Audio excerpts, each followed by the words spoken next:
Hey guys, welcome to TechWhip. In this video, I'm going to be speaking about 5 growth product manager skills that can help you become a better growth product manager or break into growth product management. Before I jump into the video, I have an entire video about what growth product management is, how is it different from product management, and the responsibilities of a growth product manager. So if you're interested, check this video out. While a core PM drives the development of a product, a growth PM drives the revenue and user of that product. There are 5 important non-negotiable skills of a growth PM that you should absolutely master if you're hoping to get into growth product management or improve as a growth product manager. Let's get started. Number 1, rapid experimentation. Growth PM role is all about building and testing hypothesis. This hypothesis is derived out of the data. This could be as small as changing the color of a button to as big as changing the whole UI of the website. The goal here is to figure out what's the best performing hypothesis and taking it forward. Changing the color of a button increases user signups, or merely changing the position of sign up button increases signups. These are the kind of hypotheses that you'll constantly test as a growth PM, and knowledge of tools like Webflow, WordPress, Crazy Egg can help you drive these experimentations faster. The goal here is to have lesser dependency on the engineering team and only let them implement the best flow that works for the end user. Both PMs spend significant amount of time planning, executing, and documenting these experiments. Number 2, analytical. There's no point of experimentation if you're not looking at data. Growth PM works very closely with the data team or a data analyst in order to analyze and derive insights out of data. He also either builds or ensure there are dashboards that reflect the user journey, which also means he's skilled at tools like Google Analytics, Firebase, etc. etc. As a growth PM, you'll spend a lot of time looking at data because data is the base at which you'll be experimenting. So ensure you have a working knowledge of these tools. 3, user flows or UX, which is user experience. Now, based on the data and the experimentation, growth PMs spend a bunch of time optimizing user journeys. For example, if the user is clicking sign up more at a specific position, you would want to either instrument or capture the clicks on that specific button. Now, based on the data and experimentation, growth PMs spend a lot of time doing optimization to the user journey. The goal is to ensure that the users reach their aha moment as soon as possible. They look at the flow from the point where users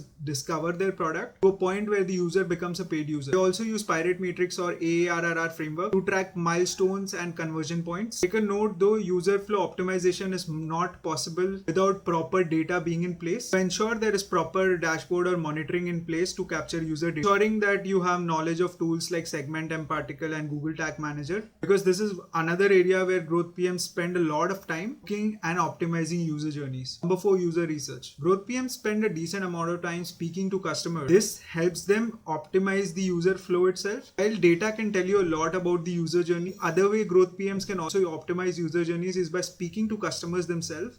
And they spend a decent amount of time doing this. Goal here is obviously to optimize the best user flow and build more experiments. These conversations also help growth PMs to build user personas, help the PMs build targeted product updates, eventually helping the product sell better. It also helps growth PMs to gather new customer requirements that can be then handed over to the engineering team. Growth PM also keeps a tab on competitors, similar product to track any changes in real time. He also keeps a tab on the market to ensure changes impacting product are actioned upon. Growth PM spends decent amount of time doing this. Finally, number 5, marketing. Growth PM is also well versed with the marketing side of things. He understands how to build and maintain a consistent brand image, works with social media, marketing, and content teams to ensure product value proposition is reflected across any communication that goes out for the product. This may be the core job of a marketing person. Growth PM spends a little bit of time doing this as well. These were the 5 responsibilities of a growth product manager. I hope this video was helpful. If you're interested in checking out top 10 growth PM interview questions, check out the link in the description. So this is going to be it. If this video was helpful, consider subscribing to the channel and drop a like on this video. I'll see you in the next